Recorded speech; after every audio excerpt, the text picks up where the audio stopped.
Bien, comme à l'accoutumée, je vais vous faire donc le compte-rendu sommaire de la séance du Conseil exécutif qui s'est tenue le jeudi 19 avril. Il y avait 62 points inscrits à l'ordre du jour.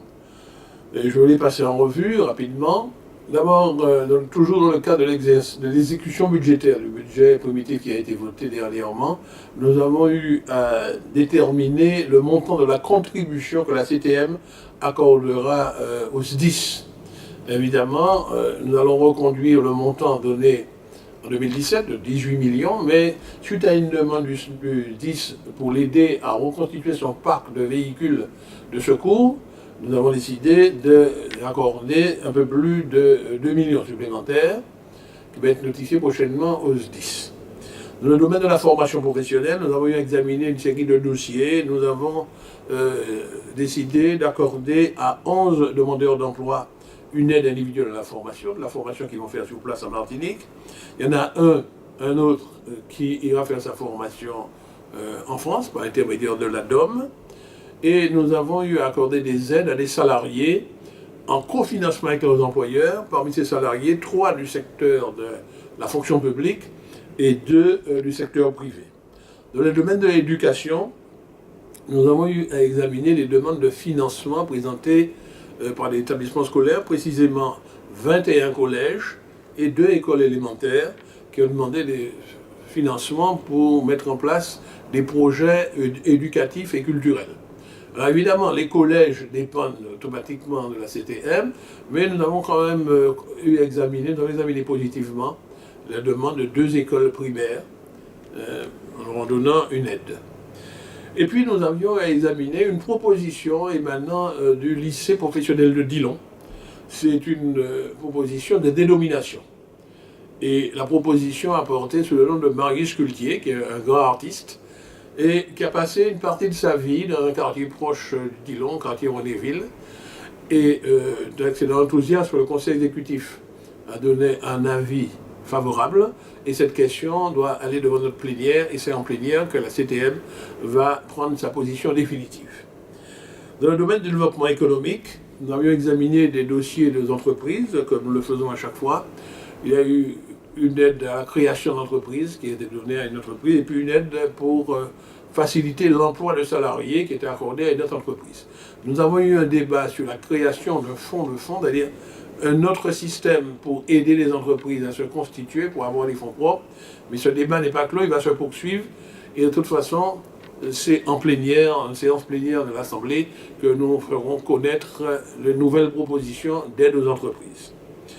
Dans le domaine de l'infrastructure, à la suite du budget, pendant le débat budgétaire, nous étions engagés à rechercher des fonds autres que les fonds de la CTM pour réaliser nos infrastructures. C'est ainsi que nous avons eu à présenter des plans prévisionnels de financement pour plusieurs de nos projets. Et dans les plans de financement que nous avons proposés, nous incluons des fonds soit d'Europe ou soit éventuellement des fonds d'État. Ça a concerné 11 projets que je vais citer pour votre information. C'est l'opération de protection de la RN2 au niveau du Carbet contre les houles cycloniques. Il y a un projet important et pour lequel nous sollicitons des financements de l'Europe et de l'État. Les travaux de protection contre les inondations de la plaine de Rivière-Salée, en particulier de la RN5, souvent inondée dès qu'il pleut.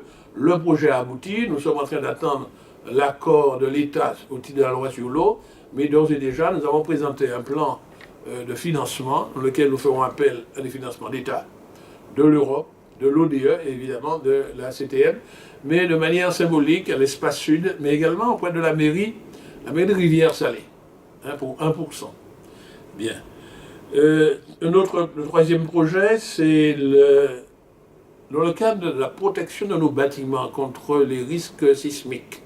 Nous avons un certain nombre d'immeubles pour lesquels nous avons fait un diagnostic et qui méritent d'être confortés. C'est par exemple l'un des bâtiments du lycée de la Jetée au François, le bâtiment G, qui doit être démoli et reconstruit aux normes parasismiques les plus récentes, lequel donc nous demandons à la fois des aides européennes pour le parasismique et des aides d'État. Mais également, Dans le cadre du lycée de Sainte-Marie, le groupe, disons le groupe Lac Auxiliaire, au lycée et collège, nous avons fait un diagnostic. Il y a une vulnérabilité sismique des immeubles actuels, après la décision de les démolir, mais de reloger ailleurs, au quartier Charpentier, les deux communautés scolaires du collège et du lycée, et nous sollicitons donc des fonds européens et des fonds d'État pour la construction de ces nouveaux établissements scolaires. Également, cinquième dossier, c'est la protection contre les chutes de blocs de la route qui mène à Grand-Rivière. C'est la RD10. Il y a à chaque intempérie des blocs qui s'écoulent sur la chaussée et qui coupent la circulation.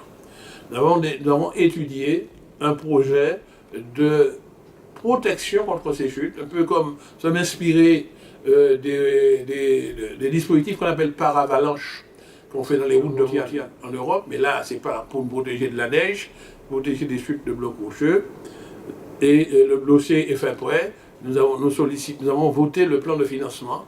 Nous avons financé à la fois l'État et l'Europe pour nous aider à le financer. Toujours dans le programme de renforcement parasismique, le 6e projet concerne la cité de beau séjour, cité scolaire, plus précisément France Fanon, sur le territoire de la commune de Trinité, là où nous avons des bâtiments qui ont une vulnérabilité sismique.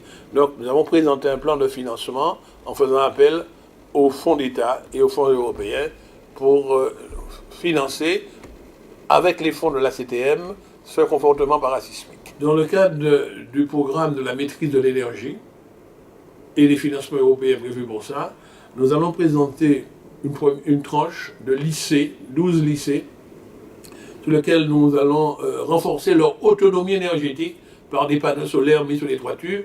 Donc nous sollicitons des financements pour cela.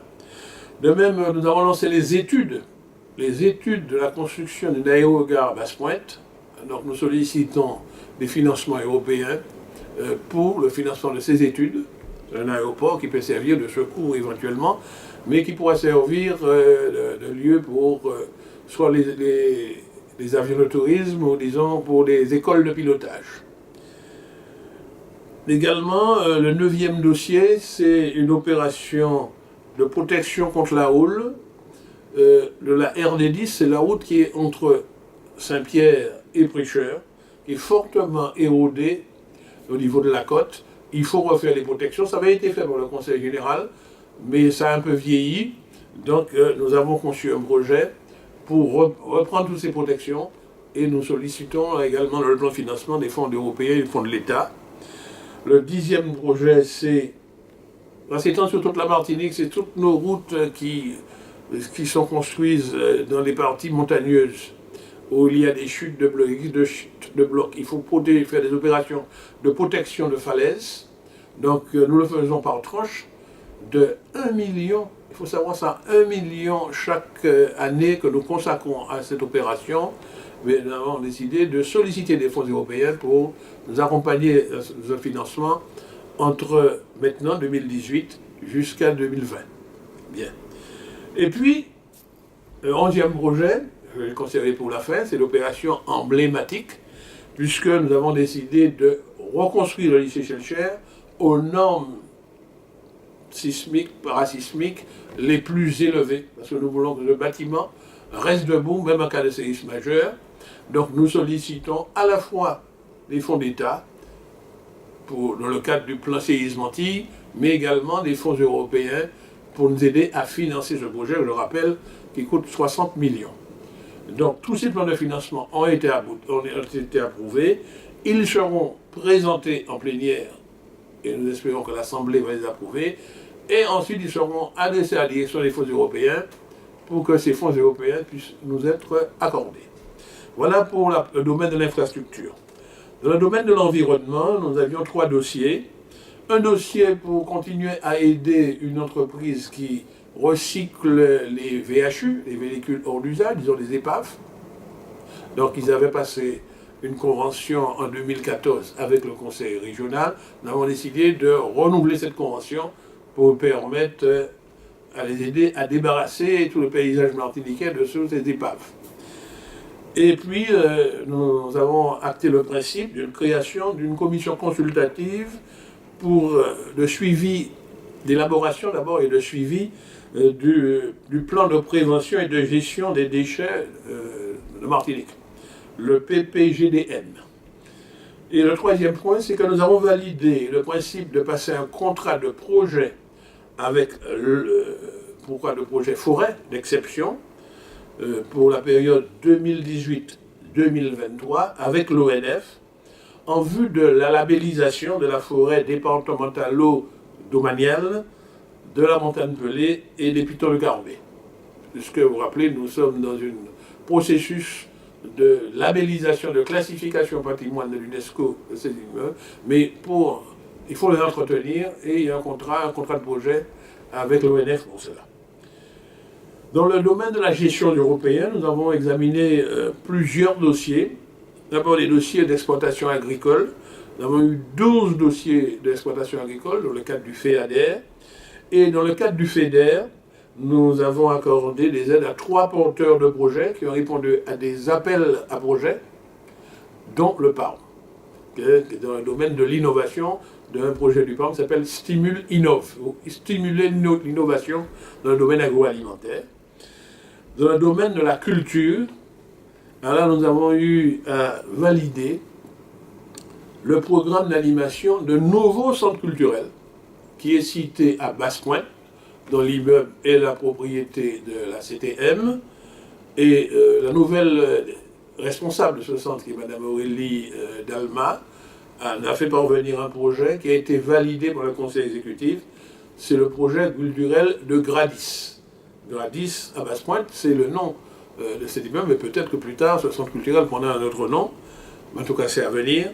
Donc nous avons validé ce programme d'art et nous souhaitons que ce lieu devienne un lieu culturel qui soit visité à la fois par les touristes, mais par tous les Martiniquais, et en particulier les élèves d'école, dans le Nord, le Grand Nord, comme ils disent. Nous avons également validé le programme d'activité pour le Centre de découverte des sciences de la Terre, programme pour 2018. Je trouve que c'est un centre qui n'est pas assez connu, qui mérite d'être visité par de nombreux Martiniquais, mais également par les touristes de passage, parce que là, vous pouvez vous enrichir de la connaissance de toutes les sciences qui touchent à notre Terre. La vulcanologie, le séisme, etc. Donc, savoir un petit peu comment le monde fonctionne, du point de vue géologique, disons toutes les sciences liées à la Terre. Et donc, le directeur, M. Fargue, nous a proposé un projet que nous avons validé.